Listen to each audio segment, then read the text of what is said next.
Hi, welcome to the Pulse.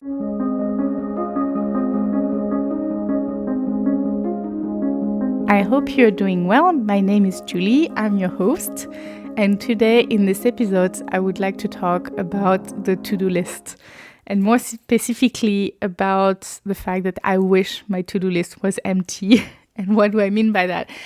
Actually, more specifically, because a friend told me, well, you want your to-do list to be empty, but on the other side, you have this podcast and many other things. Are you really, how to put it? Is it really the case that you want your to-do list empty if you are literally doing an episode on it? Is then part of your to-do list? And I do agree with her that it's a bit a topic where it's a bit unfair to say that I would like my to-do list to be empty, because also I'm very happy to do these episodes. And actually, I have to say, even this podcast overall, even though I've had a few comments from some people who said, hey, if you have too much, maybe you should let go of the podcast. That's usually the first thing people tell me to let go of. And I said to them, well, I love doing this podcast. It's actually very enjoyable for me to speak for a few minutes, sometimes more or less, depending on the episodes. And also I like editing at night. I try to make it not too difficult to edit. So I have to say also that it's potentially not the best editing, but for me, it's important to keep it. So why do I want to bring this topic up? It's more from the context of the fact that we are always so busy these days, and we always have things we are expected to improve.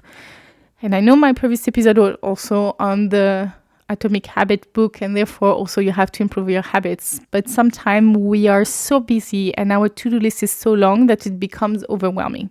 And that's where I'm coming from when I say I wish my to-do list was empty. It's that we are at the end of the year and my to-do list is still very busy, and it's going to keep on being busy. And on one end, if it's busy with things that I like, which I appreciate, which I have to do, valid also for work, it's good. It's okay to have it busy. But if it becomes heavy on topics that is extra, just feel having an extra weight, sometimes this is something we can potentially remove, but it's also hard to remove some pieces that are mandatory from our plate. So for example, financials or taking care of taxes or whatever else topics that comes to your mind.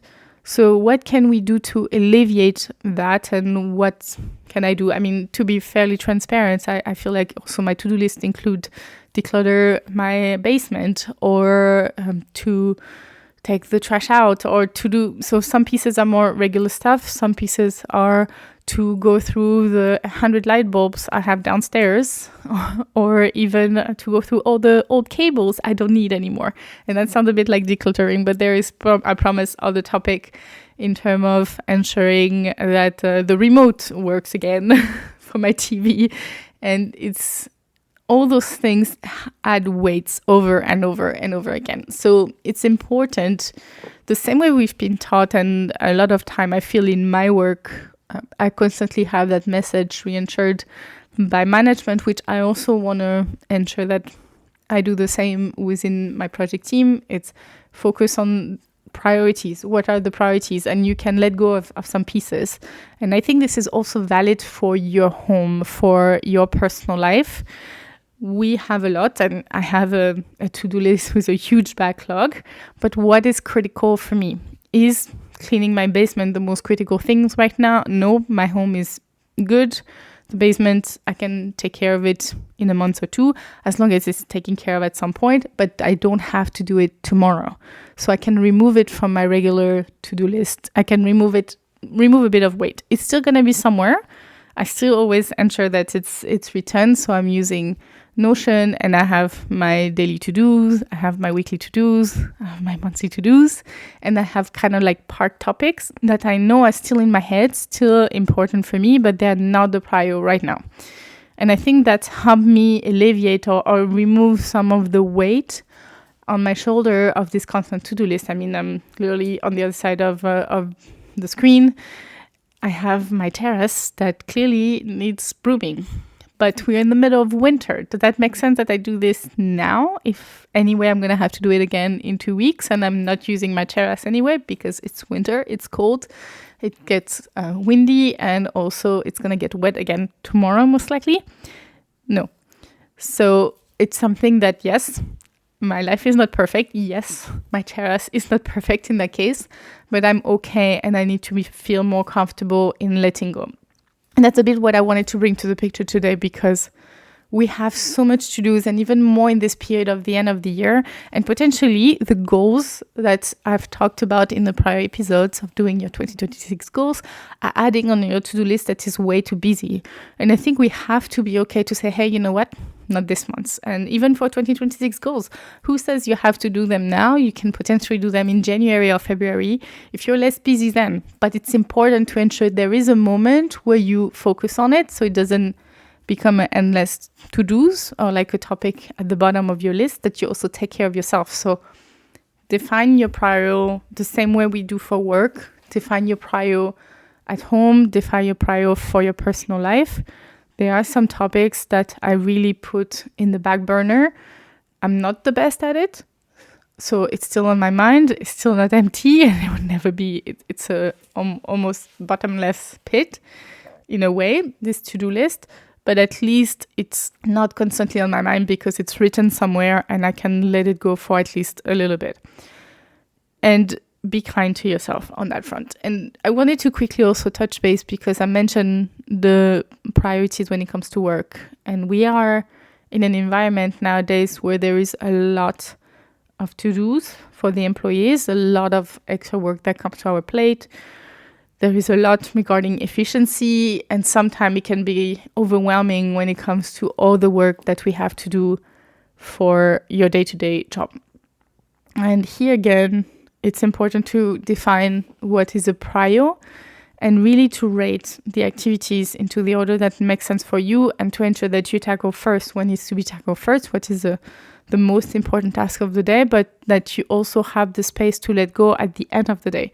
Because the smallest task that you do at the end of the day that might feel like it's not finished, that you have some leftover when you leave the office, might make you want to pick up your laptop after work. To be honest, it's a no-go, which will stay on your mind overnight and create potentially stress at home. And I can give more example. And I said the first one is a no-go when it comes to working from home after hours. Of course, if there is something that is urgent, there is nothing you can do. But if you're past your hours, if you're done for the day, if that task can wait tomorrow, you have to find a way to let it go for the day and to move it to the next day, as long as it's done at a certain point in time. And I'm not saying I'm the best. In the past, this was for me a topic which required heavy mindfulness, heavy work to help me feel better, because I will struggle to let go. Today I'm better, nowhere near perfect. I have some topics that I'm not completed at the end of the week and that stay on my mind sometime on the weekend, and I really try to work on feeling less guilty for that. But it's important overall that this constant to-do list, no matter if it's work, no matter if it's personal, that it doesn't become a heavy weight on our shoulders. And I hope this little reminder is, first of all, helping you feel better that you're not alone in this. I hope I'm not alone. I hope I'm not the only one who has this problem.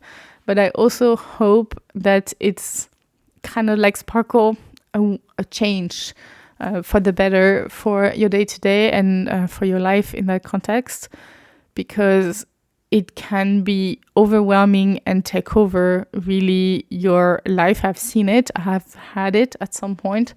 So this is what for me was so important to do it. I think the only time I had nothing on my to-do list when I was done with my chemotherapy, and my mom had worked with me through a to-do list in order for me to have really nothing to do by the time I returned to work, just the key task. And that was really a moment that felt so good, but it was so short, because I would say 3-4 weeks later, I had again a lot of to-dos. So it's not a sure thing.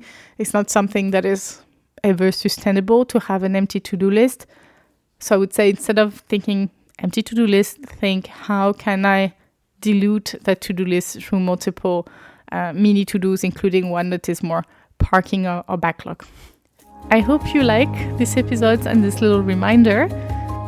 I'm past the 10 minutes according to my video, so I guess I will have to edit. I wish you a very nice day and talk to you soon. Bye.